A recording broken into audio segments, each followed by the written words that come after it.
Olá a todos, estamos aqui em mais um Sala de Provas, dessa vez com um dos grandes nomes da enologia brasileira, apesar de ele ser português. É o Michelangelo Damiolo, meu amigo Miguel Ângelo Almeida. Miguel, boa tarde, obrigado por aceitar o nosso desafio. E temos aqui 5 vinhos para provar, um deles ainda nem existe, vocês vão saber aos pouquinhos. Vamos conversar muito sobre a Miolo, sobre a viticultura do Brasil e também um pouquinho sobre a trajetória do Miguel, né? Você já está aqui há quanto tempo, Miguel? Quanto tempo está no Brasil? Pois é, Lalas, obrigado pelo convite. É um prazer muito grande falar contigo. Tu foste um dos primeiros jornalistas de vinho com quem eu falei aqui, conheci aqui no Brasil. Já não sei precisar o ano, mas certamente 2008, que foi o ano em que eu comecei, que eu me tornei um cidadão brasileiro. A primeira vez que eu vim para o Brasil foi em 2004, mas demorou 4 anos para eu me decidir por este país e a tempo integral e de alma e coração, como se diz. Então já tem bastante tempo. Você nunca recebeu a proposta do Benfica, tentadora, para ir para Portugal, voltar e quis ficar? Como é que é? Como é que foi esse processo para você se decidir a ficar aqui no Brasil, acreditar em algo que estava... Eu costumo dizer que vocês, o Adriano, você, enfim, todas as pessoas que trabalham no vinho brasileiro, sejam as vinícolas maiores, as médias e as pequenas, vocês estão escrevendo os primeiros capítulos da história séria do vinho brasileiro. Porque a gente tem uma história antiga que os colonos italianos trouxeram, que é muito bonita, mas essa viticultura de olho no mercado, querendo ser competitiva, querendo ser moderna e, ao mesmo tempo, resgatando tradições ancestrais, ela é nova. Então, a gente tem na França, em Portugal, séculos de história, séculos de investigação, e aqui no Brasil, praticamente, vocês tiveram que começar à base da tentativa e erro. Então, eu costumo dizer que vocês estão escrevendo ainda, continuam a escrever, esses primeiros capítulos. Como é que foi? O que te pegou para que você acreditasse que uma história bonita pudesse ser escrita aqui? Olha, muito bonita a tua introdução. Tudo o que tu disseste eu concordo, assino em baixo. São efetivamente tudo isso que tu disseste. O que me fez optar pelo Brasil, não é, foi uma decisão fruto do acaso, não é? Então tudo foi em 2003 que eu estava a terminar o curso, a minha licenciatura no Instituto Superior de Agronomia, Engenharia Agroindustrial, com especificação da parte de enologia, não é? Onde eu tinha tido a minha primeira experiência dentro de uma adega, apesar de ter nascido no Dão e ter ido com 3 anos viver para o Douro, para uma cidade do Douro. Os meus pais não tinham nenhuma tradição na elaboração nem na produção de uvas, quer produção de uvas, quer elaboração de vinhos, não tinha. Então a minha primeira experiência dentro de uma adega foi em 2002, então vamos dizer que foi há 18 anos atrás. Então quando eu ouvi pela primeira vez falar do Brasil foi ali final de 2003, porque o meu orientador de trabalho final tinha vindo a Bento Gonçalves dar uma palestra de compostos fenólicos dentro da Embrapa, não é? E tudo começou ali. Ele falou que conheceu os produtores, conheceu os enólogos, não é? Os proprietários, conheceu o setor. E me falou muito bem daquilo. Então, quando eu, nessa altura, os meus amigos e colegas de turma, que é normal no final do semestre tu ires fazer vindimas. Ainda mais normal é no final da licenciatura tu começares a procurar onde trabalhar, não é? E então eu tinha colegas que iam para os Estados Unidos, que vinham para o Chile, que iam para a França, e eu não sei porquê. Tive a sorte de ser orientando do professor Jorge Ricardo e ele me apresentou esta hipótese e eu vim muito por acaso e depois então eu cheguei ao Brasil por acaso, por sorte, mas aquilo que me fez ficar já não foi o acaso, e foi obviamente a entrega, a competência, a paixão que eu sempre demonstrei de início até agora. eu faço do mesmo jeito, só com menos medos, de há 18 anos atrás. Entende? Estou com a mesma entrega. Então, nada mudou na minha maneira de fazer vinho. Obviamente mudou a experiência, mas a minha paixão, a minha não é ânsia, mas a minha vontade em experimentar e fazer coisas diferentes. Eu não gosto sempre de seguir o mesmo caminho, quer numa rua, imagina numa adega. Então eu sou muito, eu vivo aquilo que faço, então eu ajo muito por sensações, por feelings. Percebes? Há dias que eu não provo vinho, mas eu durmo dentro das adegas, eu vivo dentro delas, então eu estou atento a todos os aromas, a todas as extrações, cores, percebes? Situações de pessoas, tu percebes que alguma coisa deu errado só. Então, essa é aquilo que me marca e sempre me marcou de início até agora. Então, o Brasil surgiu por acaso e hoje é algo que nunca recebi convites para voltar à Liga dos Campeões, mas não é isso. Estou muito feliz com a Libertadores, né? E não tenho medo desses campeões do mundo. Eu acredito naquilo que faço e faço com a maior verdade e a maior intensidade, então não procuro ser o melhor, mas procuro fazer o melhor de mim. Essa é a minha filosofia, nunca me colo a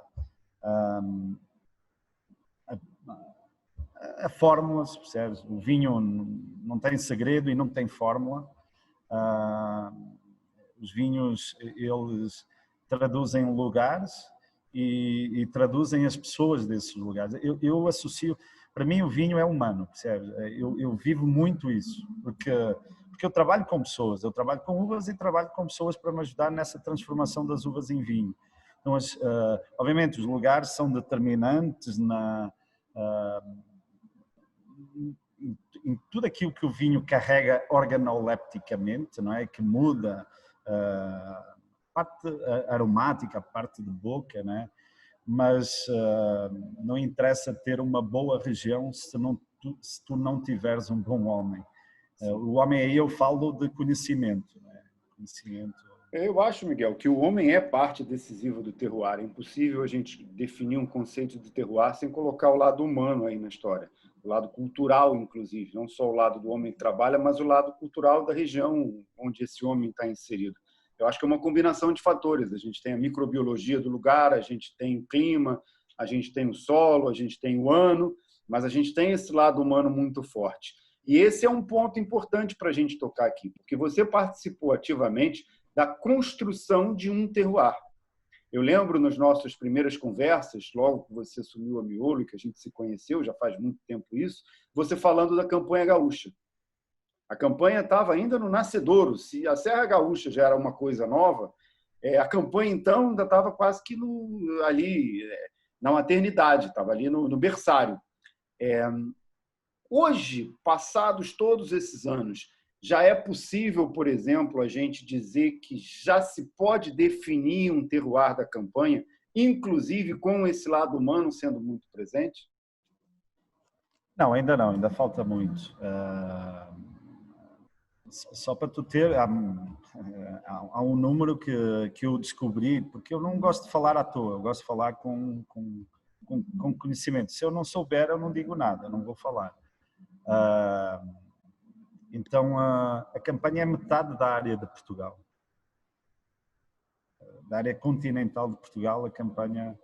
Então, é uma região extensa, muito diferente, onde eu poderia dizer que a parte do clima, ela é semelhante em toda essa extensão. Okay? A planície, o relevo também é semelhante.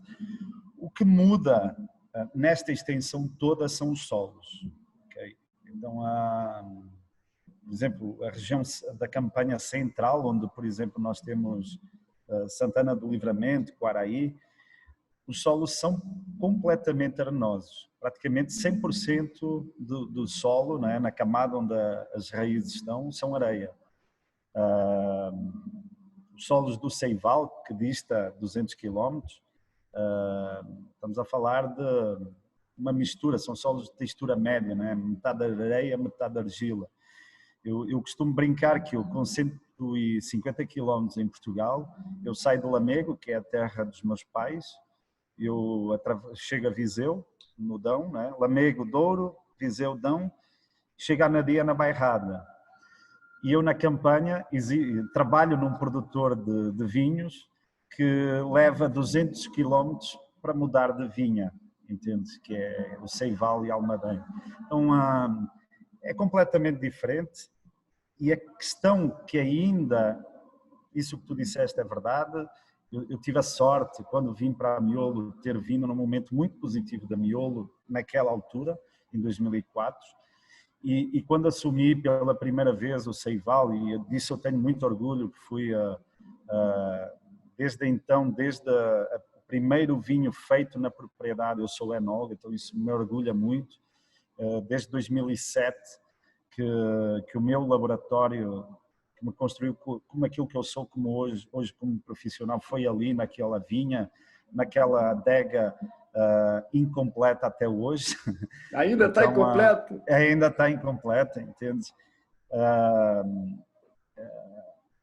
O que ainda não existe na região é o conhecimento, é o homem, entende? É aquilo que nós estamos vamos dizer, desde o primeiro vinho que nós fizemos lá foi há 17 anos, foi o Quinta do Ceival Castas Portuguesas de 2003, então ainda não fez 2 décadas e é uma região muito nova, apesar de ter uma história, uma região, a última região com indicação geográfica de vinhos no Brasil, agora em maio, mas esse é o paradoxo do Brasil, então a mais nova IP do Brasil é a região que carrega ou que tem nela enraizado os vinhedos finos mais antigos do Brasil. O Brasil é tudo isto, percebes? É um paradoxo completo, onde tudo está começando, tudo já tem uma história, mas as pessoas não conhecem. O que falta é conhecimento, da parte dos produtores, da parte dos consumidores. Eu acho que está mudando. Eu até estou arrepiado. Pensar que há quase 15 anos eu vim para cá e comecei do zero, e eu não tenho noção disso, percebes? Porque eu faço do mesmo jeito, não tem essa coisa do senhor engenheiro português, eu estou sentado aqui, estou com botas d'água, percebes? Eu me integro com as equipes, estou sempre junto onde está o vinho, junto das pessoas. Então é a minha maneira de fazer. Não quer dizer que esta é a maneira certa, mas é a maneira que eu faço e a maneira que irei fazer até. Acho que respondi lá, que eu já nem sei o que é que eu respondi. Respondeu muito bem. Falando em onde você está aí no Nordeste. Está também Exato. Numa terra nova, vamos dizer assim, onde também a gente teve muita tentativa e erro, muito trabalho que foi feito. Eu lembro que no início, quando começou a viticultura, basicamente tudo se resumia ao manejo da água. E hoje em dia já não é mais assim. Hoje em dia a gente já tem estudos, já tem ideias mais importantes, já tem raízes mais profundas aí na região. Queria que você falasse um pouquinho aí do Nordeste e do potencial que ainda está por ser descoberto dessa região. Não, é isso mesmo, não é? Nós estamos... a história do Vale de São Francisco, eu ainda não tenho toda ela na minha mão. Esta vai ser a segunda vindima que eu vou participar a sério, desta vez com mais tempo. O ano passado eu tive aqui 1 mês e meio. Um dos 5 vinhos que eu escolhi para degustar contigo já é um resultado daquela experiência que eu tive o ano passado. É um Syrah, na forma de um vinho tinto. Então o Vale de São Francisco se o meu vinho é humano, né? Ele aqui no Vale de São Francisco é super humano, porque sem o conhecimento da agronomia, né? O conhecimento do homem, não era possível ter uma vinha no meio deste quase deserto, não é? Não é deserto porque temos uma vegetação, mas é uma vegetação seca, aquilo que eles chamam de mata branca, não é? Mas que mas os solos são áridos e a vegetação é é sem folha, praticamente são troncos secos que estão plantados no meio da areia, que é caatinga, um bioma. E então é uma região que tem uma energia brutal, não é? Nós estamos no inverno e eu estou aqui com o ar-condicionado ligado, eu durmo com o ar-condicionado no frio, né? Então uma região muito quente, muito ensolarada, a energia vem está sempre muito dia, né? Às 5h30 da manhã tu já tens o dia aberto. Então carrega em si uma energia muito boa. Eu gosto muito da energia daqui do Vale de São Francisco. E depois a questão de tu vais lá fora na vinha e tu tens uma turma a podar verdejo e de manhã terminamos a colheita de uma quadra de Chenin Blanc e temos outra turma a colher moscatel à mão, porque ela está em área dilatada. Então, Sérgio, tu tens... É uma região extremamente intensa. Tu tens tudo do vinho no mesmo dia. Tu tens poda, tu tens colheita, tu tens engarrafamento, tu tens vinificação, tu tens destilação, tu tens suco, tu tens o ciclo todo. Só há uma coisa que neste tudo nós não fazemos aqui, ou tentamos não fazer, e é a luta do enólogo é essa, que é fazer vinagre. Então, do ciclo da uva, nós só não temos o vinagre, mas não perdemos nem a alma do vinho, que é o álcool, né? Então é um projeto incrível este que a Miolo tem aqui, que começou em 2000 e é fruto, todo o vinho brasileiro é fruto da perseverança e dos homens, foram sempre homens europeus a trazer a sua cultura da Europa e a instalaram aqui. Os italianos na Serra Gaúcha, né? Quando se fala de vinho brasileiro, agora está a começar a ser brasileiro, mas o vinho brasileiro era vinho gaúcho, né? 95% da produção de vinhos do Brasil está localizada num estado. Tudo bem, ele carregou o nome do Brasil, que é feito aqui, mas é fruto de uma cultura muito localizada. Isso é muito bonito, percebes? E hoje, há uns anos para cá, este ano eu senti muito esta questão agora do coronavírus, afetou muito positivamente para nós. Efetivamente, o consumidor o brasileiro está a consumir vinho brasileiro.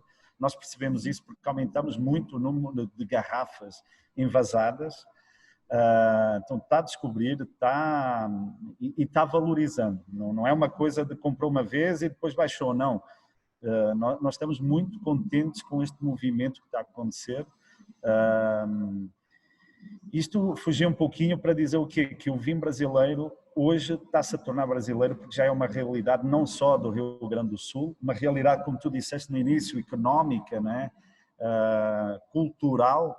Eu acredito muito da difusão da cultura por meio da produção, num lugar onde nunca sequer havia uma garrafa de vinho nas prateleiras do supermercado, de repente surge lá uma vinícola. Localmente, nem que seja as difusões, nem que seja pelos trabalhadores dessas vinícolas, os caras vão comprar, vão começar a beber, vão gostar, vão começar pelo suave, daqui a 5 anos estão a beber só vinho seco. E de repente, nós em 10 anos difundimos e tornámos a cultura do vinho, fizemos uma cultura de vinho num país onde não existia. Então, eu sei que você se emociona até quando fala nessas coisas. Eu concordo com você. A gente sempre eu estou no vinho, já tem mais de 20 anos, e eu sempre ouvi que o momento do vinho estava para chegar, Eu acho que nunca esteve tão perto. E eu acho que nunca esteve tão perto, que o vinho brasileiro nunca esteve tão bom e nunca foi tão bebido tão compreendido pelos brasileiros. Eu acho que a única forma de o Brasil efetivamente criar uma cultura do vinho, nada contra o vinho importado, inclusive eu acho que é ótimo para o vinho brasileiro, porque desperta a competitividade, obriga o vinho brasileiro a melhorar, e é sempre bom a gente ter referências, conhecimento e referências não faz mal a ninguém. Mas o vinho brasileiro nunca teve tão bom e nunca teve tão bem aceito pelas pessoas. E falando agora, pegando esse gancho, dois ganchos, na verdade, de tudo que você falou aí. O primeiro é o vinho ser brasileiro, efetivamente. A gente tem projetos bacanas em Santa Catarina já com consistência. No Paraná eles ficam meio indo e voltando, mas a gente sabe que é uma zona também com potencial. E aí começaram a aparecer, além do Nordeste, que já tem bastante tempo, começaram a aparecer esses vinhos de poda invertida, esses vinhos de inverno. Eu prefiro o nome vinhos de inverno, muito mais bonito e elegante que vinho de poda invertida, que é feio, e você tem que explicar o que é isso. Em São Paulo, Minas, Goiás, sim, Espírito Santo também, tem iniciativas no Rio de Janeiro também, que ainda não deram resultado, mas que estão lá sendo tentadas. Como você vê esses projetos? Você tem vontade, o Amiolo tem vontade de também participar dessa revolução, ou você tem um pouco pé atrás nesse tipo de vinho? Não, eu tenho muita curiosidade. Por exemplo, tenho muita curiosidade provei o Guaspari, o vinho Guaspari ali do sul de São Paulo, né, parte leste, fantástico. Eu gosto muito da ideia de mudar de vinhos de outros lugares. Como eu disse atrás, eu não gosto de ir sempre pelo mesmo caminho. Quando eu optei pela Amiolo, eu tive essa sorte, né? A Amiolo surgiu na Serra, mas em 2000 comprou vinha, estabeleceu os limites da viticultura brasileira, né? A Campanha Gaúcha, que fica no polo mais a sul, paralelo 31, e o Vale de São Francisco, que é a região mais a norte do hemisfério sul, digamos assim, que é o paralelo 8. Então a viticultura brasileira está entre estes dois paralelos, né? Então trabalhar na Amiolo é fazer vinho. Eu levei quase 4.000 quilómetros de distância para chegar de Bento Gonçalves aqui a Petrolina, Casa Nova, Bahia. Mata Atlântica, Pampa, biomas Caatinga, são biomas completamente diferentes entre si. Fazer vinho, Amiolo, ir para outras regiões. Nós já somos a empresa mais diversa, né, de vinhos brasileiros, e já somos diversos há muito, já acreditamos nessa diversidade desde 2000, digamos assim. Então estamos há 20 anos a acreditar nessa pluralidade,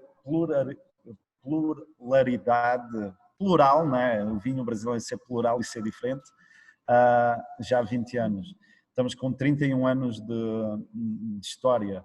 É pouco tempo, né? Eu tenho 41, a Amiolo é mais nova do que eu, mas já acredita há mais tempo nesta diversidade toda. Fazer vinhos noutros estados para além destes aqui onde nós já estamos.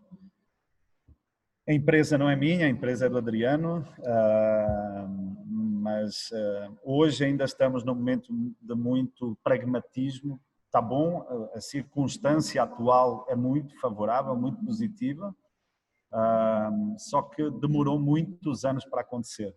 Então nós ainda estamos a solidificar os lugares onde nós estamos, ok? Não foi fácil aguentar todo este tempo acreditando que as coisas iam mudar e que nós íamos aprender a fazer melhor e a querer fazer melhor. Está chegando agora a hora, mas temos ainda que sustentar e reorganizar ainda alguns detalhes. Somos diversos nas regiões, somos diversos nas culturas, somos diversos nas uvas. Então, aquilo que a mim mais atrai é as castas, não é? As castas diferentes. Aqui, por exemplo, no Vale de São Francisco, incrível o potencial que tu consegues atingir com vinhos da uva Syrah, vinhos tintos. Uma uva que eu ano passado não consegui experimentar, Mourvèdre, que este ano eu vou conseguir vinificar pela primeira vez, estou muito entusiasmado. Grenache não foi o ano passado, a experiência que eu fiz com ela foi um pouquinho decepcionante, pouca cor e ela evoluiu muito rápido, então ela tem uma condição aqui logo assim na primeira abordagem fantástica para rosados, para tintos, ainda precisamos trabalhar isso. Temos Freixo Colombar que vamos ter este ano uma experiência com ela, uma uva muito pouco conhecida. Miguel, deixa eu te fazer uma pergunta aqui, porque eu tenho uma curiosidade que eu não consigo, juro, não consigo entender como a gente não tem arintos aqui. Na verdade, as uvas do Minho, em geral, não apenas a arinto, mas também a loureiro. Você foi um dos pioneiros com o alvarinho no Brasil e é uma experiência de sucesso, porque é um alvarinho que você foi afinando, e hoje eu acho que você não precisa mais afinar nada, o vinho está ótimo.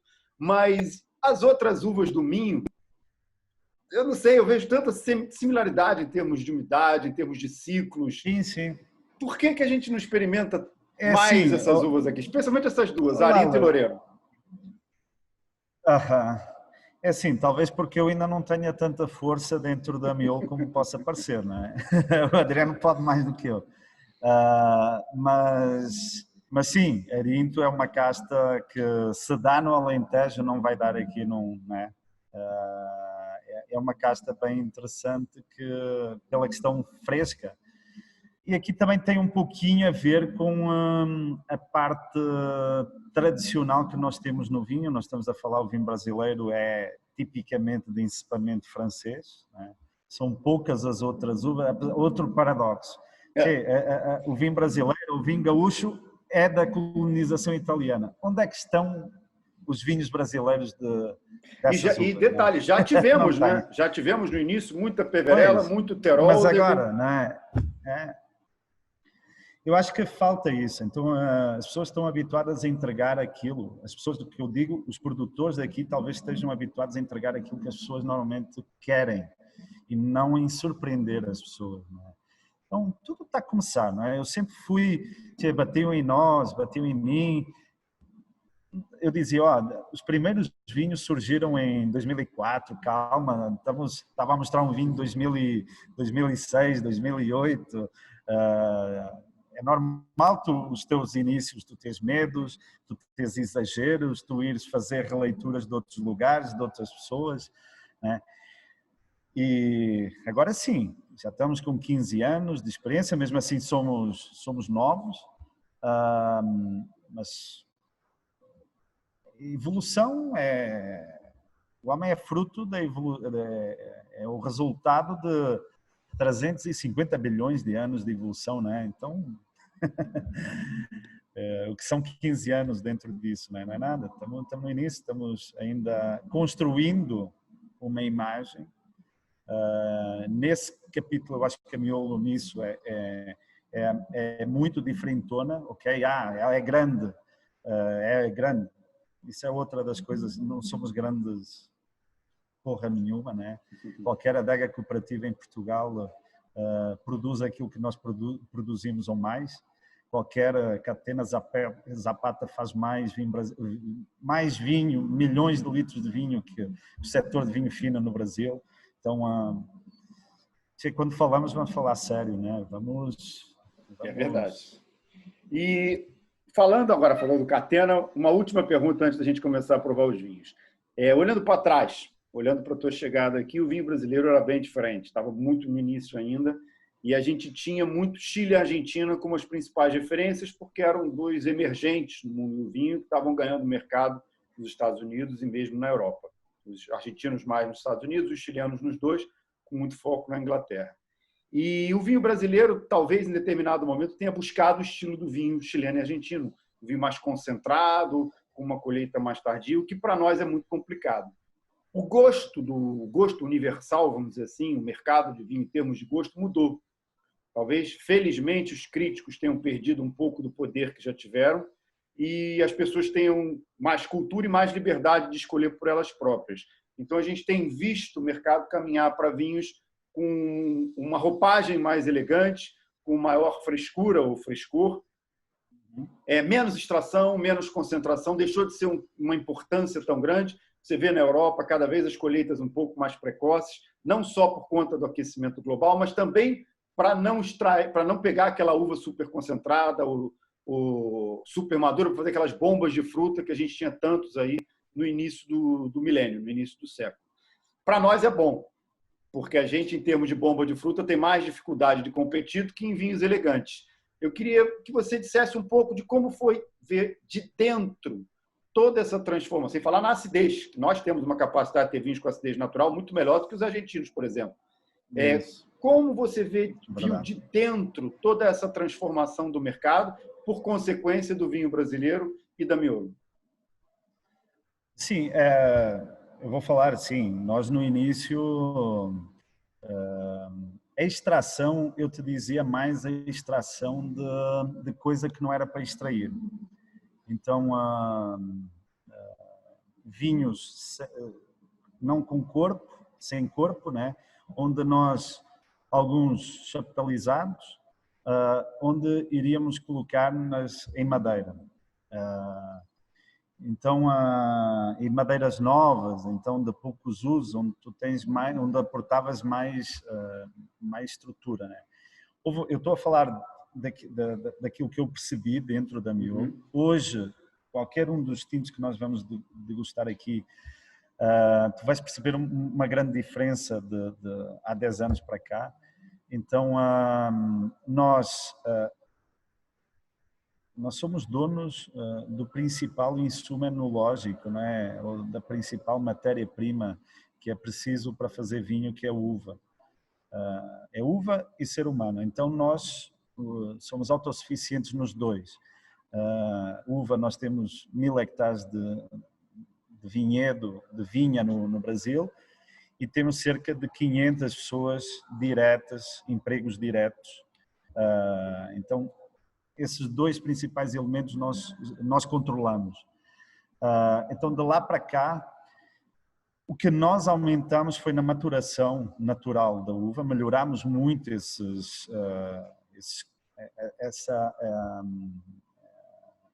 o controle de maturação, o controle de sanidade do vinhedo.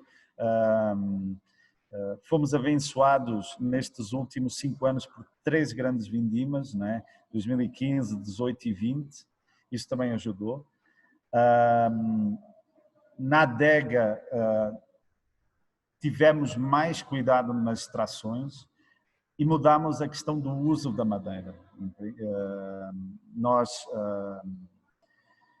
obviamente, trabalhamos ainda com barricas novas, destinamos 2, 3 referências dentro dos nossos vinhos, mas trabalhamos muito a questão de maceração das cascas das uvas, controle de maturação das uvas, maceração das cascas e depois o estágio em barricas. Trabalhamos muito com barricas usadas e isso aí nos veio aumentar muito a fruta dos vinhos. Temos que redobrarmos a atenção na higienização das barricas, porque barrica usada, tudo bem, tu respeitas a fruta, mas se ela está mal higienizada, tu matas tudo isso que tu pensas que vais ganhar. Então, esses excessos da extração, nós fomos limando eles, entende? Nós já temos isso solidificado. Agora, ainda, como isto é muito novo, ainda tem muitos produtores a saírem para o mercado, ainda tem enólogos muito novos que estão a chegar agora, é normal ainda essas pessoas pensarem ou atribuírem a uma barrica de uma tanoaria XPTO toda a importância daquilo que vai ser o vinho. E a importância daquilo que é o vinho é a uva, ok? Onde ela está, por quem ela é feita. Então é uva bem conduzida ao longo do ano, bem colhida e bem vinificada. Tens grandes vinhos que não precisam de ir à madeira para serem grandes, não é? Então isso é a grande mudança. Nós no Brasil, os vinhos que nós vamos degustar não são vinhos pela componente alcoólica, não são vinhos frescos. Estamos a falar de vinhos nobres, que é uma nova categoria que há 2 anos surgiu dentro da legislação brasileira de vinhos, que é vinhos acima de 14% até 16%, deixam de ser finos e são nobres, de uvas viníferas, sempre os dois. Mas o vinho brasileiro reúne dentro dele uma condição que a mim eu gosto muito, que é acidez, que é frescor. E mesmo aqui no deserto, tu encontras isso, entende? Mesmo aqui no Vale de São Francisco, tu tens isso. Coisa que aparentemente, um vinho da região quente, ficam chatos, não é? Vamos ver vamos ver se isso existe dentro do vinho que foi escolhido. Mas o vinho brasileiro tem evoluído muito e está muito no início ainda. Okay? Então, regiões, tudo o que existe foi feito não é sem conhecimento, mas feito de uma vontade das pessoas daquele lugar, de terem chegado ali e terem colocado em prática a sua paixão pelo vinho, não é? E aí foram criando regiões. Vamos provar os vinhos? Vamos começar. Vamos começar aqui. Vamos começar. Botei a manga no Riesling. Mostrar a garrafa para as pessoas. Está aqui. O Riesling. Esse Riesling é de onde? É assim, este Riesling pertence a uma linha... Toca do Tigre. Aonde é a Toca do Tigre? A Toca do Tigre fica no vinhedo de Almadém, em Santana do Livramento. Esse é aquele vinhedo, gaúcha. Eu lembro quando vocês compraram, você estava todo feliz, um vinhedo bem antigo, não é ele? Exatamente. Este aqui é da Vindima 2018 e de um vinhedo de 1978. Então nós estamos a falar de este vinhedo, nesta vinha tinha 40 anos.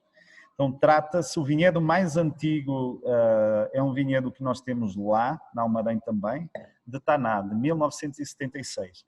Então é assim, isto é aquele paradoxo, não é? A mais nova IP de vinhos do Brasil carrega os vinhedos mais velhos e que foram plantados por norte-americanos em 76, na região da fronteira com o Uruguai.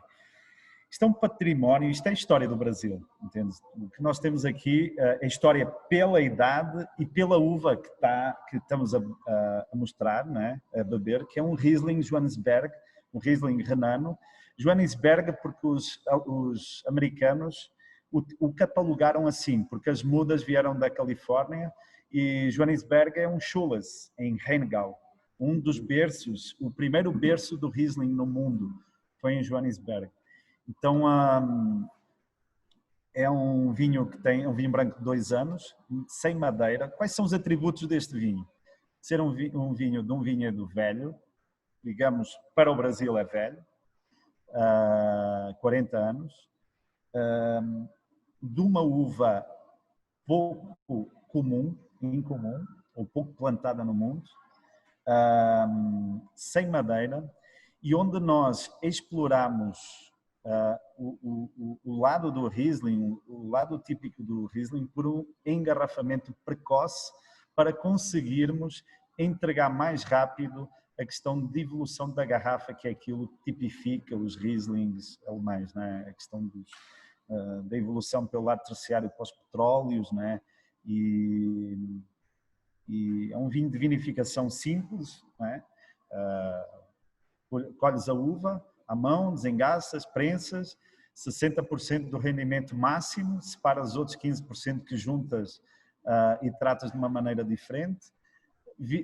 Fermentas, não sei precisar, mas aqui é fermentação exógena, inoculada, né? Terminou a alcoólica, ligaste o frio, uns dias a seguir corrigiste o SO2 e engarrafaste, estabilizaste a proteína, o tartárico e engarrafaste. Então um engarrafamento precoce, esse vinho tem 2 anos, quase 2 anos de garrafa. E parte aromática tu percebes essa nuance. Está começando a aparecer, né? Ainda se percebe muito a fruta, que eu acho tão bonita a fruta do Riesling. Acho que as pessoas, às vezes, Miguel, falam muito da Riesling, esquecem, falam tanto desse lado da querosene, desse lado do petróleo, que é um aroma que vem de evolução, é um terciário, que esquecem dessa fruta bonita, esse toque de flor de laranjeira que muitas vezes o Riesling tem. Exatamente. E eu acho tão bonita essa fruta, eu acho tão gostosa essa fruta, ele tem aqui bastante ainda. Está começando a aparecer as primeiras pontas desse aroma de evolução, mas ainda preserva muito essa fruta limpa aqui, que eu acho uma delícia. E uma acidez vibrante a dele, hein? Verdade. É. Ele está com 11,5, eu estava a ver o álcool, 11,5 em álcool. Isto é um vinho, este vinho resulta de um ano extremamente quente. Pois é, eu queria que você falasse de 2018, um pouquinho, que a gente falou. Eu tive uma conversa com o Daniel tive uma conversa com o Daniel da Valdug, com o Zanini, sobre a safra 2020. Uma das grandes, talvez, ainda acho que ainda é cedo, mas muita gente discutindo que talvez seja a melhor safra de sempre, mas isso é bobagem, o que interessa é que ela é boa. É breguice, exato, eu acho que isso é breguice. Anda-se à procura do melhor sim, isso é ser pequenino, isso é ser... Precisa de rótulos, né? Precisa dizer, colocar no superlativo, mas é uma grande safra. E 18 também, né? Por que 18 foi uma grande safra? Olha, eu estou a chegar a uma conclusão nada académica, ok? E nada cheia de muitos floreados filosóficos.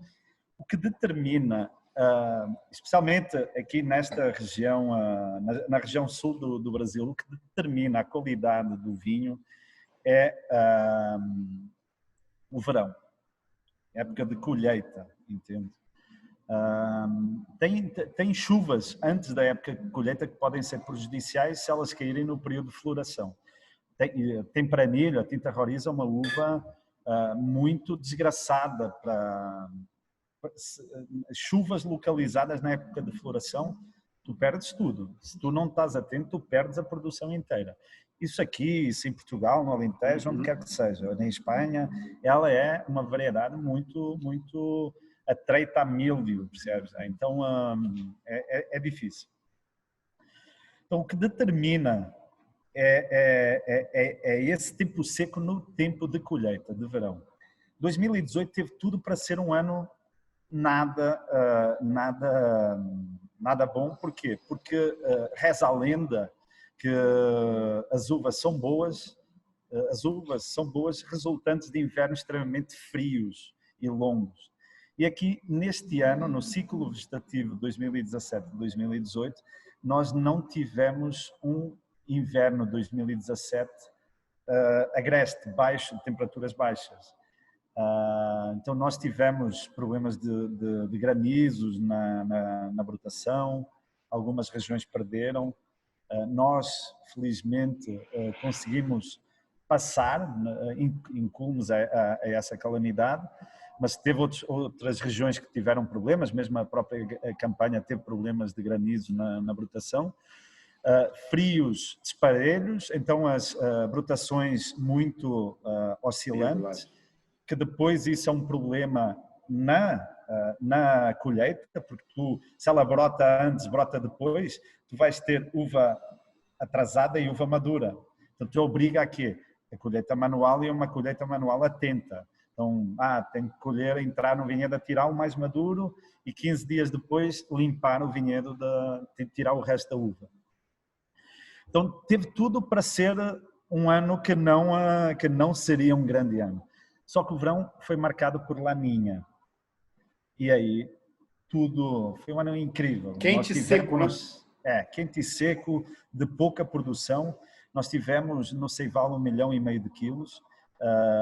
Este ano no Ceival nós tivemos 2 milhões de quilos em 2020 e foi um ano incrível. Então, 2018, eu fiz o melhor vinho da minha vida.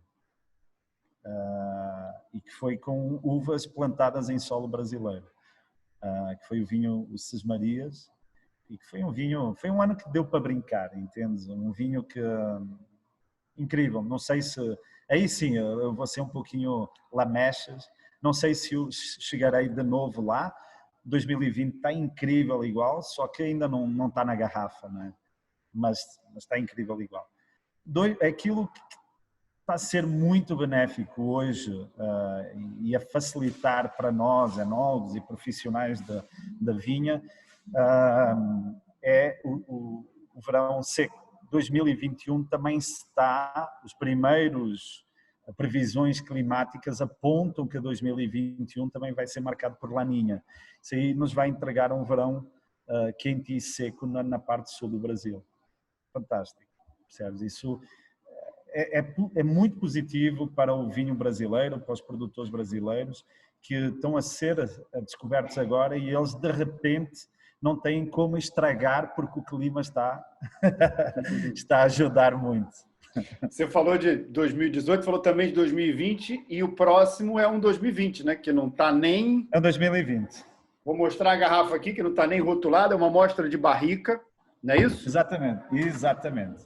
Então nós temos este vinho, Lalas, tem um mês e meio de garrafa, um vinho de uma uva que eu nunca tinha vinificado, tá?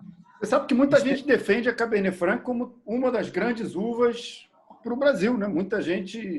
E a gente teve antigamente, em anos Olá, Lalas, deixa-me só dar-te aqui um detalhe. Este engarrafamento é um engarrafamento totalmente artesanal, tá? Tu percebes já nisso pela rolha. Tu quando vires uma rolha onde o vinho entrou por ela, ele foi engarrafado sem vácuo. Então este vinho foi tirado à amostra da barrica e rolhado só naqueles rolhadores manuais, entende? Então aqui é um engarrafamento artesanal. Perfeito. Vem cá, aqui o bicho tá cheio de assunto no nariz, ele, hein? Pois é, eu estou curioso, porque este vinho tem muita história, tem uma carga muito bonita, que ele une dois vinhedos. Ele une o vinhedo da Almaden ao vinhedo do Ceival. Vários vinhos agora estão a fazer essa união. Almaden é, como eu disse, é a história do vinho brasileiro, a história da viticultura brasileira, tem os mais antigos vinhedos do Brasil. E a adega, estamos a falar de 500 hectares de vinha, e a adega foi dimensionada para volumes elevados. Então, isso trata-se de um lançamento que nós vamos fazer o ano que vem, de uma uva que muita gente fala, que a área comercial dizia, como é que nós tendo o Cabernet Franc, e este é um Cabernet Franc da década de 70 também, que vai entrar na mesma linha Single Vineyards, como é que nós tendo Cabernet Franc já tem empresas a lançar e nós não temos? E nós fizemos este ano, trouxemos a uva, 20 toneladas de uva em 2 semanas diferentes, 20 toneladas de uva de Almaden e vinificámos no Ceival, porque a estrutura do Ceival é mais adaptada para pequenos volumes. Então por isso é que nós fizemos. O Vinhas Velhas também está a ser feito desde 2015, o Taná está a ser feito no Ceival. Então, para mim é fantástico, porque o Ceival é a minha casa, não é? Eu durmo quase dentro dos tanques, mas não dentro, mas em cima dos tanques. E nós não temos Cabernet Franc e é fantástico. No Ceival eu estou a trabalhar uvas que nunca trabalhei. Então, para mim, como enólogo, como profissional, só me enriquece, não é? E eu ouvia falar muito Cabernet Franc e nunca tinha vinificado. E foi um resultado muito entusiasmante. Foi um vinho que nos entusiasmou à parte ao Fabrício, que é o agrónomo da Almaden, a mim como enólogo no Ceival e ao Adriano, certo? Então é isso, é um vinho que tem 14,5, salvo erro, em álcool. E é um vinho retinto, não é? Não é tão retinto, mas é um vinho tinto, não é? Bonito, de rubi. Ele ainda está há pouco tempo na madeira. Estamos a falar de barricas usadas, terceiro, quarto uso. Então aqui ele não vai pegar notas madeirizadas, ele só vai limpar a parte aromática. É como se tu tivesse a colocar o vinho, agora está muito em voga, nem vou dizer, mas dentro de um respirador, não é? Então ele está respirando, limpando Você quer a oxigenação suas... da barrica, né? Exato. Muito mais do que não, qualquer não, coisa só queremos o oxigênio, não queremos a interferência aromática, nem tanto. Vai ter aporte de mais de tanino do que propriamente de nariz. O nariz que vai ter a limpeza, não é?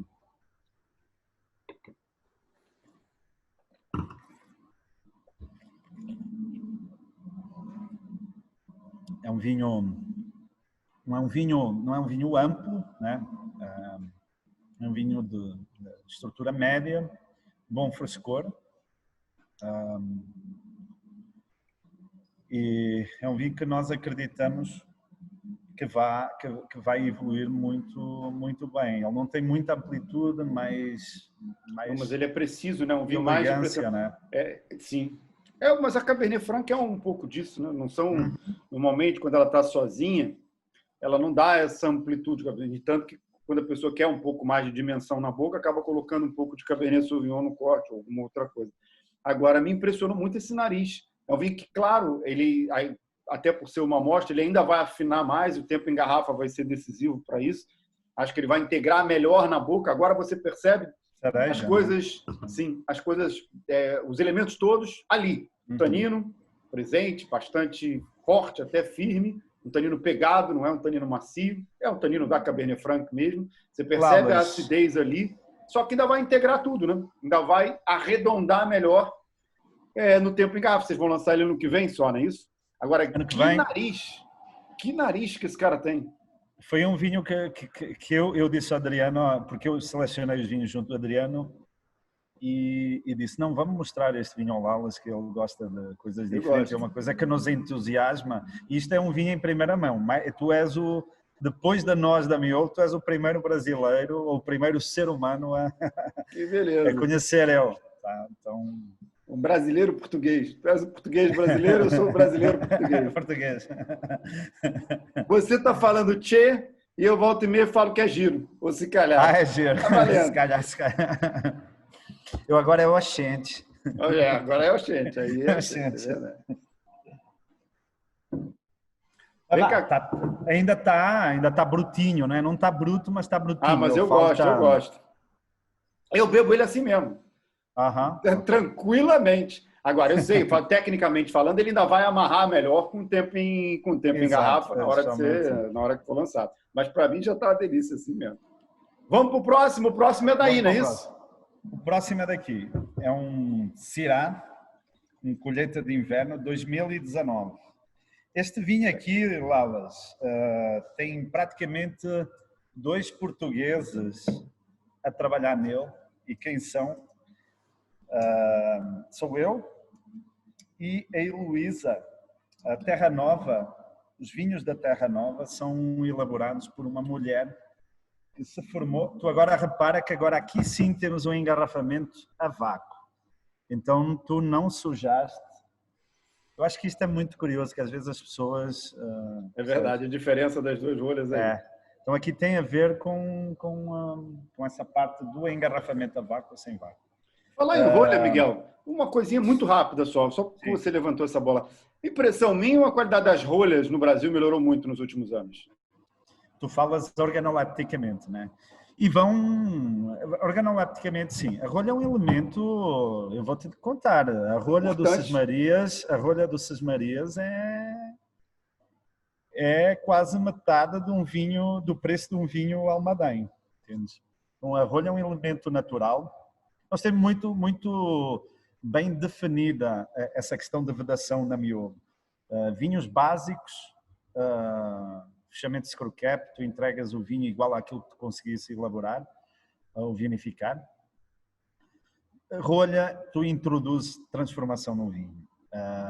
E tem que ser uma transformação positiva. Não podes transformar um elemento que tu gastaste tanta energia no campo e na cantina que depois um pedacinho 44 milímetros por 24 milímetros te estraga toda uma região. Quem teve muito problema com isso foi o Álvaro de Castro, lá do Quinta da Pelada no Dão. Teve um ano que as rolhas não estavam boas, A evolução dos vinhos, que sabe, o cara faz vinhos maravilhosos, a evolução daquilo ali muita coisa foi por água abaixo por conta disso. Claro, isso chega a ser frustrante. Foi a ineficiência no início da cortiça que criou espaço para o vedante screw cap, entende? E agora para aquelas rolhas de vidro, de tampas de vidro. Mas hoje isso aí, a questão de TCA, off flavors, a Amorim já está com um plano, tem um plano estratégico a curto prazo, nem sei se é para este ano. Todas as rolhas que eles vão entregar TCA são zero TCA. Percebes? Então isso é muito bom, isso é fantástico. E a rolha nunca vai deixar de existir no vinho. Vamos ao vinho. Vamos. Eu já provei aqui, queimei a largada, provei e gostei. Então, tem dois portugueses, a Heloísa, que se formou, é uma brasileira, uma paulista, que se formou na UTAD, em Vila Real. E está connosco na Miola a trabalhar há 6 anos. E assumiu a Terra Nova há uns 3, 4 anos que ela assumiu a Terra Nova. Então, vinho... Tem uma fruta, é frutado, não é? Sim. Eu depois já te conto aqui a história. Vinificação, uma vinificação aqui, quando eu vim para cá, Lauras, eu tinha muito em cabeça 2 coisas. Melhorar o nariz e melhorar a boca. O tanino daqui é um tanino amarrado, entende? E os narizes, ainda mais o Syrah, que é uma variedade muito redutiva, ela dá muita cor. Eu fiz vinhos aqui o ano passado com 2.500 de cor. Só para tu teres uma ideia, este Cabernet Franc deve estar com uns 1.200, 1.400 de índice de cor. O Rosé tem 15. O Pinot Noir 300, 400 de índice de cor. 2.500. Isso é quase número de variedades tintureiras. Sim. Percebes?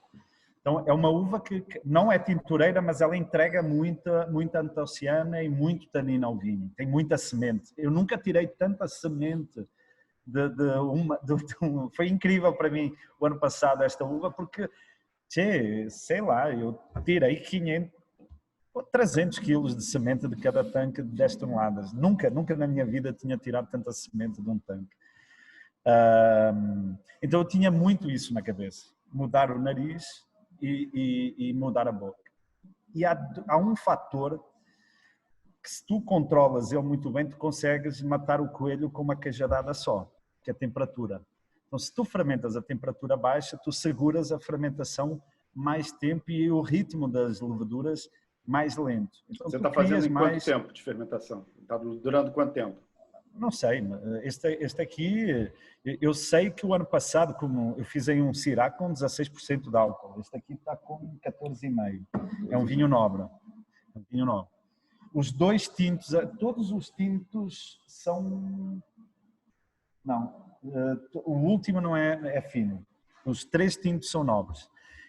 Então, estamos a falar de vinhos acima de 14 graus. Então, tu controlando, fazendo a fermentação... esse Syrah com 16% de álcool ficou 45 dias no bagaço. Então, a fermentação, porque estamos a falar de uma fermentação longa, eu tenho por norma não inocular, entendeste? Essa questão aí de fermentações selvagens, há uns anos para cá, para mim, é muito tranquilo trabalhar, porque, Lalas, não é preciso criar muito mimimi. Se a uva é tua, tu ficas ali, tu ficas direto nos tanques, tu és muito mau profissional se tu vais, percebes? Não faz sentido. Então, para que usar, até economicamente, para que usar se não precisa, entende? A uva traz todo o equipamento para fazer Acho vinho. que era uma coisa de medo, talvez, né? Que antigamente se tinha. Hoje em dia você tem muito mais investigação microbiológica, inclusive, você já sabe muito bem a família de leveduras que você traz e que você tem dentro da tua adega também, é mais fácil, né? Ficou bacana este vinho. Ficou. É engraçado. E tu dizes que é um vinho da região quente? Tu não tens acidez, não tens um tanino... Isso que eu ia te dizer. É engraçado porque ele traz fresco, a fruta. fresco. Quando a gente pensa em Syrah de lugar quente, se a gente for buscar os Syrahs, por exemplo, dos lugares mais quentes na Austrália ou mesmo de vales mais quentes no Chile, a gente vê um Syrah com muito mais fruta vermelha. Às vezes, quando o cara erra a mão, até fruta em compota, que aí eu já não começo a gostar tanto. E quando a gente pensa em Syrah de lugar mais frio, a gente vai mais para o lado da especiaria. Aqui você tem um toque da especiaria bastante marcado. É engraçado, eu nunca esperaria pegar no Nordeste um toque de especiaria num Syrah. Pensaria, sim, muito mais na amora, muito mais nessas frutas mais vibrantes que dão a característica a esses Syrahs de lugar quente. Aqui você vê não só o tanino, uma boa acidez surpreendente para um vinho do Nordeste, mas esse lado da especiaria que me chamou a atenção. Por quê? O que acontece aí?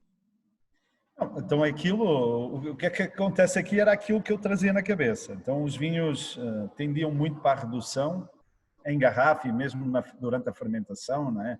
Então quando ias fazer os cortes, tu tinhas que arejar muito, tinhas que... eram os pontos que nós queríamos mexer, não é? E então o resultado é esse aí, é controle, maturação da uva, estamos a falar... aqui existe quase uma coisa matemática, Laulas, no Nordeste, que aqui tens essa noção completa, isto é quase uma linha de montagem. Tu sabes que podas hoje, 120 dias depois, estamos a falar de 4 meses depois, não é? Tu podes escolher uvas para espumante, mas igual em outra região temperada. Tu podes em setembro, se tu contares, em janeiro estão a colher uvas, não é? No sul. Lá em cima no hemisfério norte, os caras podem em março, fevereiro, março, os caras vão tirar agosto, para agosto, setembro. Então conta, é sempre 4 meses. Mas aqui é isso, é a linha de montagem, tu sabes. Podaste hoje, largaste a água, não é? Porque uma das formas para segurar a videira na hibernação é tu reduzes a quantidade de água ao mínimo para ela não morrer. Então, se tu regas em 3 períodos, tu regas só num período e reduzes a 15% para manter, e aí ela entra em stress, perde a folha, mas não morre. E é fértil irrigação. Então, podou, abriste a torneira, nessas 3 vezes, não é? Literalmente, e ela, 4 meses a seguir, está-te a entregar os frutos dessa tua ação.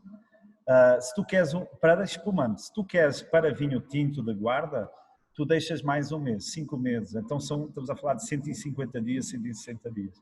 Então aqui é muito, e tu tens muito isso, e é a grande vantagem dos vinhos daqui é que eles podem ser sempre frutados, porque de meio e meio ano tu estás sempre com fermentações a acontecerem, não é? Ou tu podes intercalar isso todos os meses, não é? Tu colhes uma quadra hoje, uma quadra... Então todos os meses tu podes estar a vinificar e entregar vinhos com aromas frutados aos consumidores. Miguel, deixa eu te fazer uma pergunta a respeito daí. Como é que fica a gestão da videira com uma amplitude térmica não tão grande como a gente vê em outras regiões, por exemplo? Como é que ela faz? Como é que ela descansa? Não sabemos. Ou ela simplesmente se adapta e ponto final? Ela Porque a videira se adapta, assim, né? É assim, como isto aqui, o homem chegou primeiro e a Embrapa veio depois, então o homem, no caso, nem foi a Miolo que foi pioneiro aqui, pioneiro foi Bianchetti, Garziera, são essas famílias também, mas que vieram do sul, vieram para cá, foram ou estudantes de enologia que vieram para cá e se apaixonaram pelo lugar e havia esses projetos de irrigação e os caras, se os caras estão a plantar manguezais, porque não plantar um vinhedo, utilizando essa água num vinhedo, e tudo começou assim. Então, mas repete a pergunta, Laura, que eu agora Como é que fica a videira? Como é que ela vai? Então nós não sabemos, só que eu te digo que nós temos aqui um vinhedo de moscatel, em pérgola, enlatada, que tem 37 anos. Então, 37 vezes 2, ele já fez 74 vindimas, percebes? E o vinhedo está altamente produtivo. Ele te entrega 15, 20 toneladas por hectare. Você você nem precisa controlar, então é alto rendimento mesmo, você não precisa nem controlar a produção para aumentar. Não, esse vinhedo de pérgola, né, de moscatel, que é um caixão grande, percebes? Agora vais para um Syrah, não, o Syrah é um cacho pequenino. E tu controlas ali para não esgotar. Exato, tá. Exatamente. Agora, Nós não sabemos, mas sabemos que, por exemplo, temos esse vinhedo que já deu 74 vindimas e está ainda economicamente viável. É Com aquela essa coisa, questão né? aí. Vocês estão escrevendo literatura, né? Da região. Quase, exato, exato.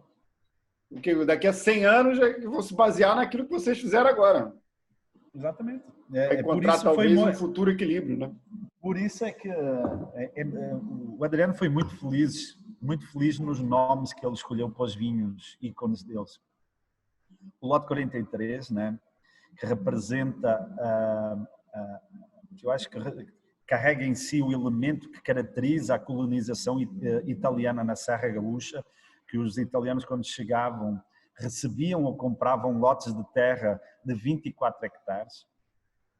Na campanha, o nosso vinho ícone são dois: o Sesmarias, que tem a ver com a delimitação daquela fronteira a sul, as Vinhas Velhas, no caso da Almadém, e o Testardi, no caso do Vale de São Francisco. Testardi, no italiano, significa teimoso.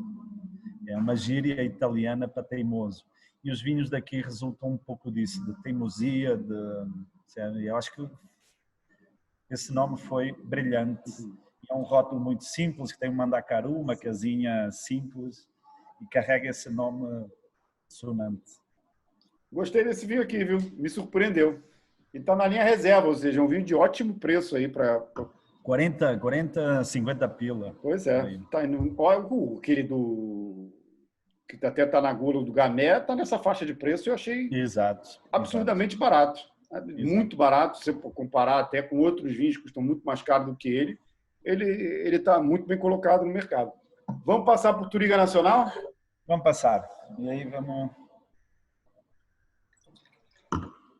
E antes da gente provar o Touriga Nacional, o Alfrocheiro é que não deu certo, né? Você acabou tendo que arrancar lá, né? Verdade. Para o rótulo da Touriga aqui. 2019. Estamos a falar... Não foi, Alfrocheiro, nós tínhamos 3 castas com volume expressivo, 3 castas portuguesas com volume uma área expressiva no Ceibal. Só que Touriga Nacional, Roriz e o Alfrocheiro Preto, um projeto com uma consultoria de 2 professores meus do Instituto Superior de Agronomia, foram eles que aconselharam as castas. Só que o Alfrocheiro Preto não deu certo. O Alfrocheiro é uma uva complicada mesmo lá, né? Assim, Lalas, este vinho é um vinho... Foi um sucesso em 2017, com a Vindima 2017, e foi esta uva que deu início a esta marca, Miolo Single Vineyard, que representa parcelas. Nós tendo 1000 hectares de vinha, e estando todas as vinhas parceladas, não é? Tu sabes de onde vêm os melhores potenciais para vinho. E então o Adriano teve a ideia de trazer essas quadras para o rótulo. Então, esta aqui é a Touriga Nacional, que a parcela se chama da Tapera, Vinhedo da Tapera. Na parte desta quadra 15, ao fundo nós temos uma tapera, uma estância de fazenda, uma sede da estância de uma fazenda antiga, que está abandonada, então era assim caracterizado. O toque do tigre, o Riesling, vem porque essa história aí dizia que tinha um tigre, isso é uma lenda, não é? Um tigre ali? Tinha... Esse tigre é suspeito, hein? E o vinhedo do Nordeste, o Syrah do Nordeste, desta linha, chama-se do Mandacaru, e temos um Pinot Noir também do Ceibal, que é o vinhedo da Ponte. Então, escolhemos essas uvas, que agora vamos agregar o Cabernet Franc, né? E, Miguel, vão ser sempre as mesmas vinhas e parcelas, ou isso vai variar de ano a ano conforme a qualidade da safra? Não, vão ser essas, quando não tem sempre as mesmas vinhas. Vão ser sempre as mesmas vinhas. Estamos a falar de um single vineyard, então tem que ser aquele vinhedo, né? Se não chegou lá, Entra, não, se for Touriga Nacional, se não chegou lá, Entra nas castas. entrou para a seleção. Não, entra na seleção. seleção. Porque este vinho fica abaixo do Castas Portuguesas. Ah, tá. Este vinho é a linha abaixo do Castas. Ele é assim, ele ainda está tímido aromaticamente, ele foi engarrafado há um mês, é um engarrafamento muito recente. Se tu reparares a tua garrafa, ela nem tem o lote marcado, então nós fizemos uma rotulagem personalizada para ti. Garrafa 002. Nem reparei nisso. Minha tá aqui, garrafa número 00002. Deixa eu botar aqui bem pertinho, ver se é que o pessoal consegue ver. Espetáculo. Então, ela foi rotulada manualmente, porque esses vinhos premium, nós fazemos o engarrafamento sem rotulagem. Então, damos um período de estágio em garrafa e depois, 1 mês, 2 meses depois, rotulamos. Eu vou esperar, inclusive, para fazer a nota de prova desse vinho, porque ele realmente está muito fechado no nariz. A gente percebe na boca o tanino fino da Touriga Nacional, não mente, está aquele É aquele tanino com aquele grão bem fininho que os grandes Tourigas têm, uma amplitude em boca que a Touriga normalmente dá, mas realmente o nariz dela está muito fechado, muito preso. Mas em boca tu já percebes um frutado, né? Tu faz a aspiração...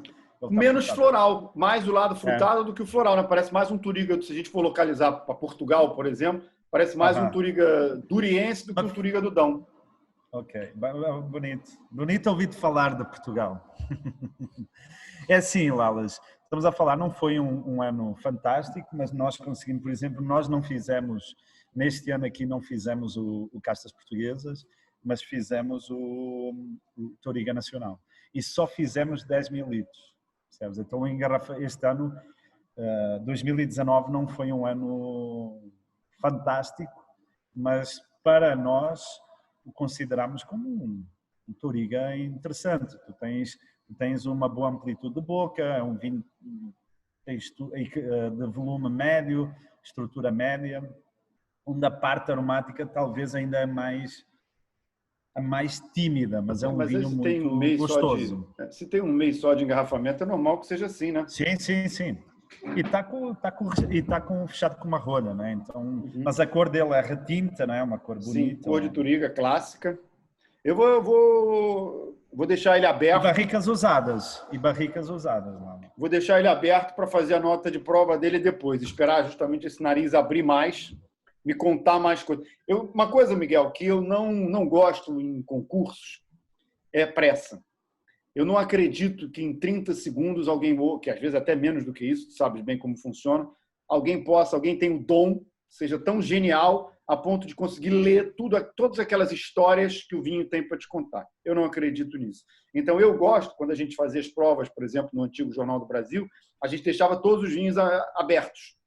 E voltava nos vinhos, voltava durante a duração da prova inteira, que às vezes estendia por mais de 2 horas. Justamente para ver como os vinhos evoluem, para você poder entender as histórias que o vinho conta.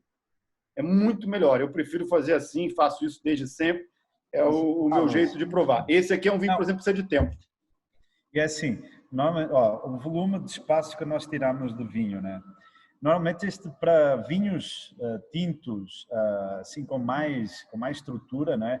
O ideal é tu no dia anterior tirares um pouquinho dele e beber essa garrafa no dia seguinte. Sim. O oxigênio normalmente melhora muito todo o conjunto. Sim, é verdade. Dos bons vinhos, né? Porque os vinhos ruins o oxigênio derruba. Não, ok, sim. Os maus vinhos o oxigênio derruba bonito. E ele na taça vai aparecendo, não é? O elemento floral da Touriga, o frutado. Tem um pouquinho aqui também de eucalipto, mentol, lembra também um pouco. Mas ainda vai abrir mais. Para mim é um orgulho, percebes? Eu tenho orgulho de...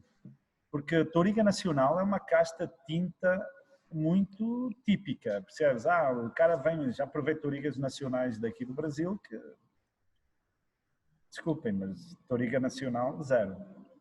Não tinha questão aromática. Não tinha... Eu acho que é uma casta que marca muito, né? A gente tem ali as referências de Portugal, especialmente essas duas, né? E ela é muito Lalas, ela é uma uva muito, nós portugueses chamamos ela aneira, ela depende muito do ano, percebes? Se o verão, eu já tive umas histórias mirabolantes com Touriga Nacional no Ceival, aprendi muito com esta casta. Não é uma casta fácil de tu conseguires, mas em anos secos ela aparece de uma maneira muito, muito espetacular. Eu este ano, só para te contar, 2020, os últimos 2 tanques, as últimas 20 toneladas de Touriga Nacional,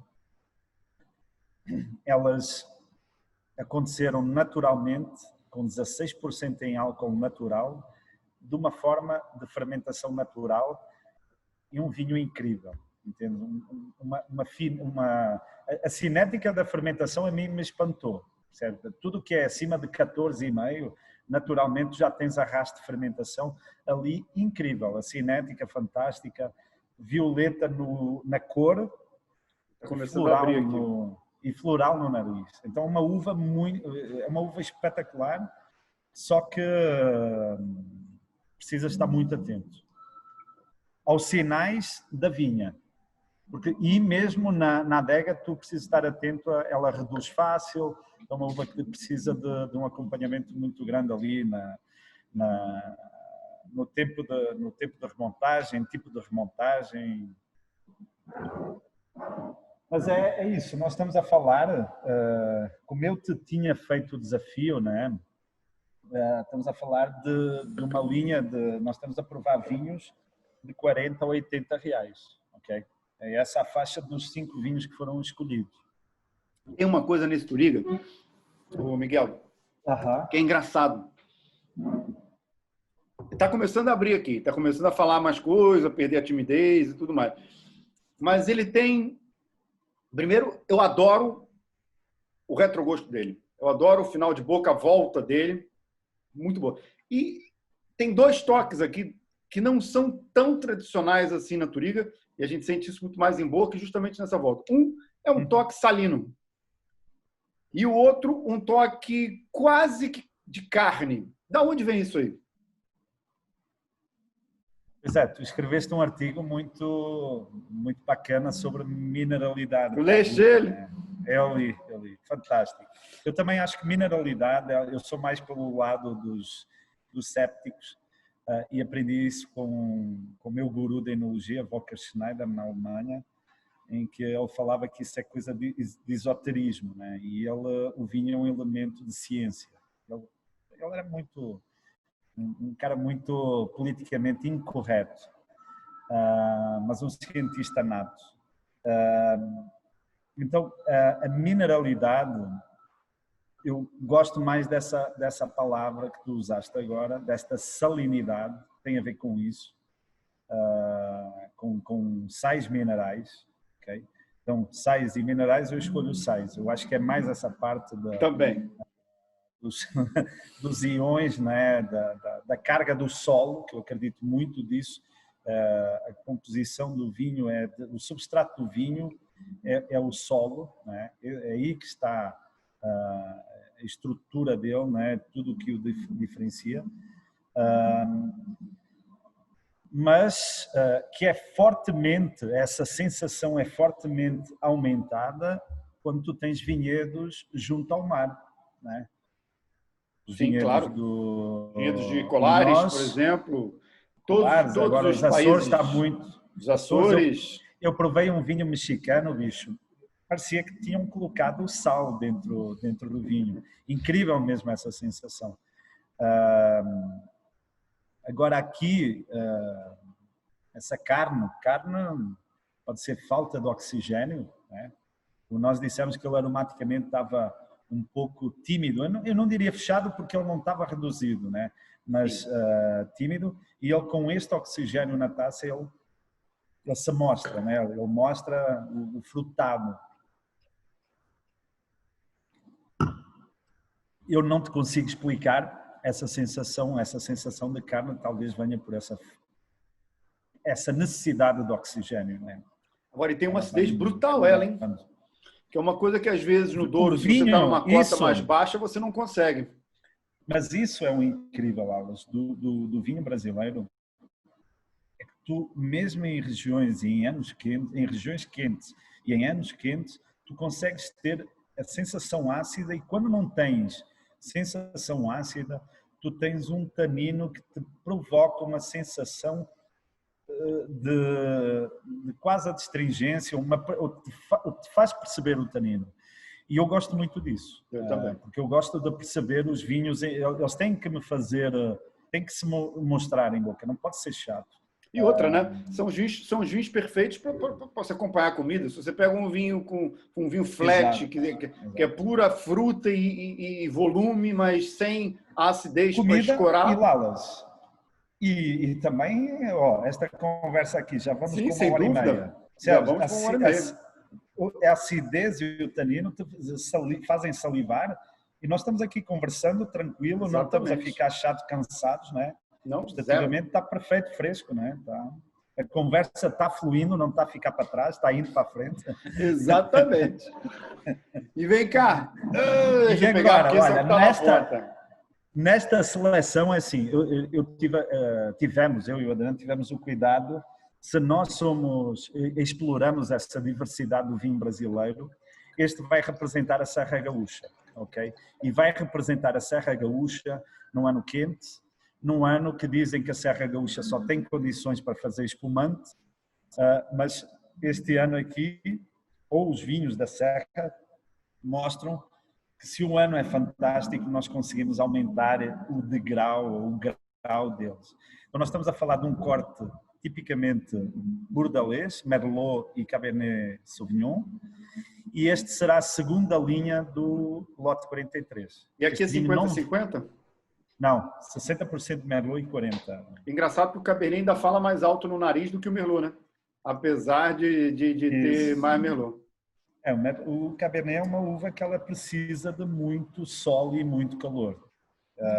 Então, nós na campanha temos a sorte de nunca ter conseguido fazer vinhos Cabernet Sauvignon pimentão verde, né? Com aquela pirazina. Na Serra tu já não tens tanto essa facilidade e dependendo do ano os Cabernets são mais difíceis de sair. São difíceis. Então, que engraçado, porque esses Cabernets mesmo difíceis evoluem muito bem. Outro dia eu abri do Zanini, do Valentano 2003, e o vinho Cabernet. E o vinho ainda estava espetacular, com ainda muitos anos de garrafa. Tanto que eu tenho outra garrafa que eu até resolvi guardar. 2003 não, perdão, 2005. Que eu até resolvi guardar e deixar essa outra garrafa para abrir mais para frente. Ou seja, mesmo sendo difícil na Serra, quando ele dá bem, né? Exatamente. E aqui tu tens realmente essa parte mais pimenta, né? Mas... Engraçado que o primeiro aroma que veio antes de eu girar a taça veio o grafite, que é clássico do Cabernet Sauvignon.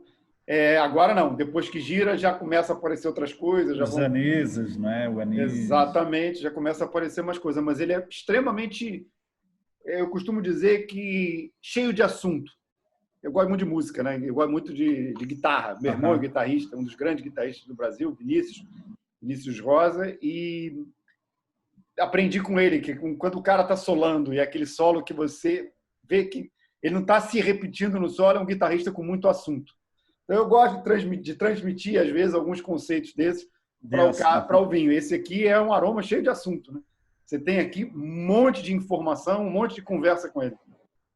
E é o vinho mais, eu diria, mais tradicional, né? Tu em boca, tu percebes mais... é o vinho com mais comprimento, com mais persistência, né? Acidez, estrutura, um vinho mais amplo, sem ser exagerado, mas tu percebes fácil isso. E eu participei de todos, os que eu não elaborei, eu participei no engarrafamento, então eu tenho muito orgulho de estar agora a revisitar todos eles. O Riesling Johannesberg, eu já há um ano praticamente que eu não bebia ele, foi muito bacana voltar a ele e perceber o petróleo. Eu ainda tenho ele aqui. Eu também tenho. Na taça.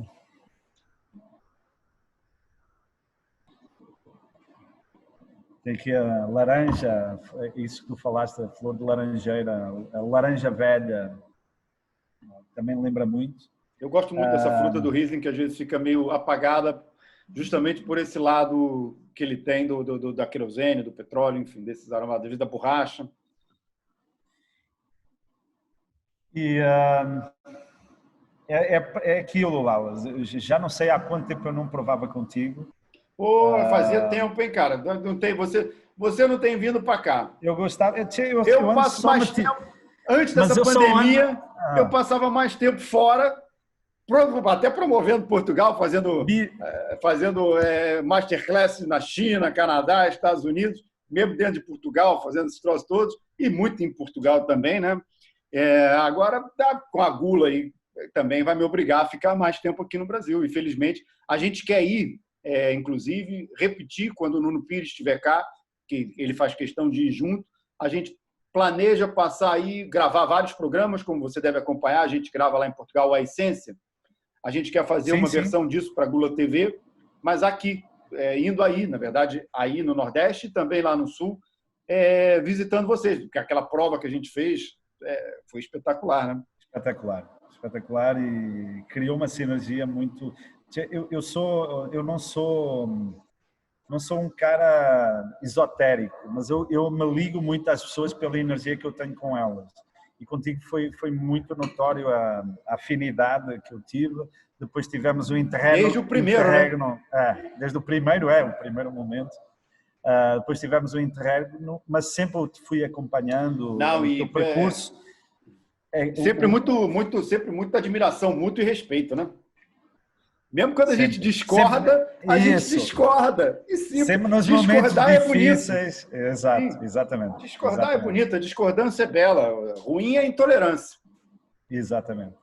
E discordamos, mas sempre com respeito, né? Claro. Sempre com respeito pela tua opinião, pela pontos minha. De vista, né? E é aquilo. Hoje nós estamos num momento de união, de construção de uma comunicação nova. O vinho brasileiro, o problema dele é falta de comunicação e falha na comunicação. Isso aí eu assumo a culpa. Eu nunca tive esse problema porque no meu micro universo, não é? Eu sempre me tentei comunicar sempre com o coração, e eu acho que aí sempre leva vantagem a pessoa que fala daquilo que faz e não fala por mentira ou por interesse. Então eu sempre falei porque acreditei. Mas o vinho brasileiro tem problema de comunicação, tem problema de imagem, está mudando. Sim. E olha que engraçado você falar isso, porque está mudando mesmo sem haver uma campanha coordenada. Já se tentou fazer aqui, infelizmente as iniciativas não prosperaram. Isso é um mal, não é só do setor do vinho, é um mal do Brasil de uma forma geral. As coisas que começam não acabam, não vão para frente. Boas ideias muitas vezes ficam pelo caminho, boas intenções muitas vezes acabam sendo corrompidas, seja por inércia, ou seja por incompetência, ou às vezes até por outros problemas que passam disso. Mesmo sem essa campanha forte de imagem, a gente vê um crescimento do vinho brasileiro. E eu acho que esse crescimento veio para ficar, porque, de novo, repito aqui, acabamos de provar 5 vinhos aqui e a gente sempre prova muita coisa, você também prova muita coisa, sei até de outros produtores, até porque é obrigação mesmo de um enólogo provar o que os outros fazem. O vinho brasileiro nunca teve tão bom, Miguel. A gente nunca teve tanta consistência, porque a gente tinha, sim, sempre, nunca faltou ao Brasil bons vinhos, mas a gente não tinha essa mesma consistência que a gente tem hoje. Hoje a gente tem consistência, seja de pequenos que eu digo, produtores quase artesanais, que fazem vinho sem condição nenhuma, com uma proposta muito voltada para um nicho de mercado. Há outros que não é o caso de vocês, porque vocês não são essa empresa gigante que eu estou falando, mas mesmo de empresas gigantes que a gente até tem aqui no Brasil, que também têm conseguido entregar vinhos bem honestos, muito bem feitos, com consistência. Eu acho que o vinho brasileiro nunca teve essa consistência. E se isso for uma tendência de crescimento, eu acho que aí sim vai acontecer aquele boom que a gente espera há 20 anos. E aqui, Lalas, eu queria, em forma de agradecimento, nesse novo cenário de uma nova comunicação, de novos comunicadores, eu fiquei muito feliz com o ressurgimento da revista Gula, sinceramente. Obrigado, eu também. Porque óbvio, é uma revista que eu, quando cheguei aqui, eu via ela nas bancas, lia aquelas que a Miolo tinha com ela lá nas salas de espera, e gostava muito da apresentação dela e dos editoriais. Então faz parte da história do vinho no Brasil, e esse ressurgimento por alguém que tem expertise num lugar que tem cultura vai aportar muito ao vinho brasileiro, né? Obrigado. Então, E ela vai ser mais voltada para o vinho, viu, Miguel? A Gula volta às bancas ainda esse ano. A gente não sabe ainda o mês exato que isso vai acontecer, se vai ser outubro, novembro, mas volta às bancas esse ano ainda, na versão impressa. Vamos continuar muito forte com o digital. A Gula TV também se desenvolvendo cada vez mais, mas tem que ter impresso. Não adianta, é a nossa vocação. Tem que estar na sala de espera da Miolo, para quem for lá poder folhear aquela revista. E para a gente é um orgulho danado ter conseguido comprar a marca e recolocá-la no mercado com a força que a gente fez agora mesmo com a revista de vinhos, né? Compramos a revista de vinhos em Portugal há coisa de 3 anos e transformamos ainda mais uma marca já histórica, uma revista histórica em Portugal com 30 anos de existência, 30 anos de importância. Modernizamos um pouco a revista de vinhos, que precisava dessa chacoalhada, e o resultado está aí. O resultado em Portugal foi espetacular e a gente espera ter exatamente o mesmo resultado com a Gula aqui. Vão ter com certeza, porque as coisas estão mudando, então tudo vai dar certo, né? Vai sim. Miguelito, vou deixar você trabalhar, que eu já te roubei quase 2 horas. Muito obrigado por essa prova. Antes de a gente despedir, só queria que você falasse um pouquinho dos 7 lendários da Miolo, esse projeto sensacional que a Miolo lançou, que eu fiquei muito honrado com o convite para participar dele. E queria que você falasse um pouquinho dele para a gente finalizar a nossa conversa. Esse projeto resulta da nossa postura perante o vinho brasileiro, não é? A postura de acreditar e de valorizar os lugares os lugares diversos onde nós estamos, dentro de um ano que nós consideramos o melhor ano, o Adriano o considerou o melhor ano de sempre da Vinícola Miolo. Então, surgiu este ano, quando nós estamos a comemorar 31 anos de existência, de uma vindima de 2018 que foi emblemática, e onde colocámos dentro das garrafas com chancela da Miolo, os melhores vinhos. E escolhemos ser representativos de todos os 4 vinhedos onde nós estamos, não é? Então, começando aqui de cima para baixo, no Vale de São Francisco, escolhemos o Testardi, um monovarietal de Syrah. Então, todos os 7 vinhos são da mesma vindima. Então, nós estamos a entregar às pessoas a possibilidade delas comprarem uma prova não vertical, mas uma prova horizontal, dentro do mesmo produtor, o mesmo ano. Então, é uma coleção ao contrário, não é? Normalmente se fala sempre em vertical, nós estamos a entregar uma horizontal daquilo que nós consideramos o nosso grande ano. Talvez vá ser repetido esta coleção em 2020. Parece que 2021 também. Olha a responsabilidade dos caras, não é?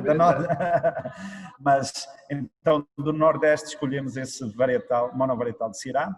Depois, o primeiro grande ícone brasileiro criado em 99, o Lote 43, Miolo Lote 43, que é um corte de Merlot e Cabernet Sauvignon, da primeira região com denominação e ainda a única região com denominação de origem para vinhos no Brasil. Dessa região também a melhor performance monovarietal da DO, o Merlot, Miolo Merlot Terroir. São 3, né? E da campanha gaúcha, 4 vinhos. Eu vou deixar o teu para o final. O primeiro, o Grande Sesmarias, que para mim o Sesmarias representa... Quando cheguei na Miolo em 2004, eu li um livrinho que existia, que era o Manual do Colaborador da Miolo. E a missão, eu li a missão do Grupo Miolo, a lição da Miolo. A missão da Miolo era ser a referência positiva do vinho brasileiro, do vinho fino brasileiro. E aquilo ficou-me na cabeça, né? Então, esse vinho representa, quando tu tens 1000 hectares, quando tu és grande, tu tens uma obrigação. Tens a obrigação de ser o melhor. Certo?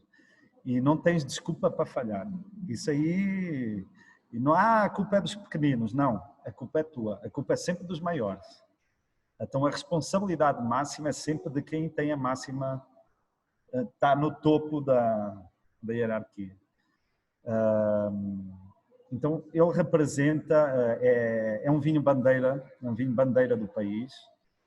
Representa, é sem arrogância que eu digo, não por o ter feito ativamente e participado dele, mas a ideia é fazer o melhor vinho brasileiro. E esse foi o melhor vinho que eu já fiz na minha vida em 18 anos de experiência com uvas, que eu já levo mais de, acho que é a 25ª vindima que eu já faço. Eu tive essa vantagem quando comecei a fazer vinhos no hemisfério norte e hemisfério sul. Então eu já levo 25 vindimas, então um quarto de século eu já levo em vinificação, que é um corte de 6 uvas, onde a espinha dorsal são 3, Touriga Nacional, Taná e Petit Verdot, e o vinho está brutal, o vinho está muito... Às vezes eu penso que não fui eu que fiz aquilo, entendo, ou que participei daquilo. Depois, o Castas Portuguesas, 2 Quinta do Ceival, que fazem parte dele. Então, do Ceival tem 3 lendários. Sesmarias, Quinta do Ceival, Castas Portuguesas e um Cabernet Sauvignon, que para nós a melhor região no Brasil para se ter o Cabernet Sauvignon pela composição de solos, mas essencialmente pela amplitude térmica e pelo número de horas de sol, é a campanha gaúcha. E depois, a representar a grande e velha Almadém, um taná da vinha mais antiga que existe plantada no Brasil, que é o taná Vinhas Velhas, que tu foste escolhido, e muito bem, para ser o embaixador dessa marca. Com orgulho, com orgulho. Vinha velha comigo mesmo. Mas engraçado isso que você falou do Seis Marias. Eu lembro do primeiro Seis Marias, não sei se você lembra disso, de você me dando a amostra, para mim e para o Joãozinho. Exato. Pegar ali na barrica. Foi o 2008. Foi 2008. Para provar ali. E aí, Malalas. Vemos aquilo ali na barrica, a gente já falou, meu Deus, isso aqui é um outro campeonato. Malalas, imagina que eu levei 10 anos para chegar naquilo que eu considero... A grande diferença do 2000... Mas aí, Miguel, se tu me permite, se levar só 10 anos foi até rápido, viu? Se a gente parar para pensar... Mas sempre eu quero fazer, sempre eu quero, cheguei, não. Sempre não chega, aquilo que tu fazes não chega. Então... Mas essa é a coleção dos lendários e representa aquilo, repito, aquilo que nós...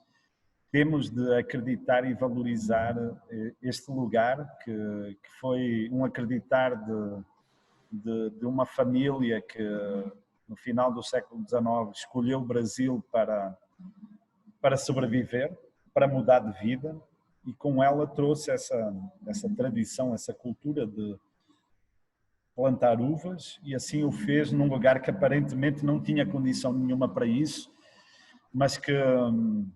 decorrido 100 anos à frente,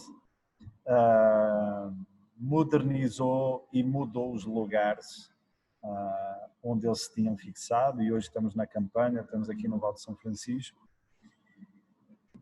E fazer vinho é isto, não é? O vinho tem de existir onde está o homem. Se não existe condição para produzir ali, pelo menos de consumo, na parte de consumo ele tem que existir, porque é uma bebida que nos entrega um elemento que nos transforma, o álcool, de uma maneira muito social, de uma maneira muito inteligente. Né? O teor alcoólico do vinho é um teor alcoólico muito racional, diferente de um destilado, sim, que é totalmente exagerado, diferente de uma cerveja onde tu entras em abusos pelo excesso de consumo. Né? O vinho não. Aquilo é super equilibrado até na quantidade de álcool que ele te entrega. E tem toda essa magia de ser feito em lugares sempre bonitos, né? Um vinhedo é sempre um lugar bonito criado pelo homem, colocado normalmente num lugar bonito criado pela natureza, né? Então, e por que não fazer aqui no Brasil, se o Brasil tem lugares bonitos e pessoas bonitas, né? Então, Miguelito, vou te agradecer mais uma vez. Tomara que o Benfica não venha te contratar, agora que o Benfica resolveu roubar os nossos portugueses. Quer dizer, deixa eu pegar aqui, vou pegar de novo o Turiga, porque esse cara cada vez vem falar mais, para a gente fazer um brinde virtual por enquanto, mas em breve a gente vai fazer um brinde real. Queria agradecer... Opa! Saúde, meu irmão! Agradecer a quem nos assistiu aí, quase que esse longa-metragem aqui no nosso programa, no Gula TV, no nosso Sala de Provas, com o Michelangelo Damiolo, Miguel Ângelo de Almeida. Muito obrigado. E, bom, como a gente costuma dizer na Revista de Vinhos, estamos juntos.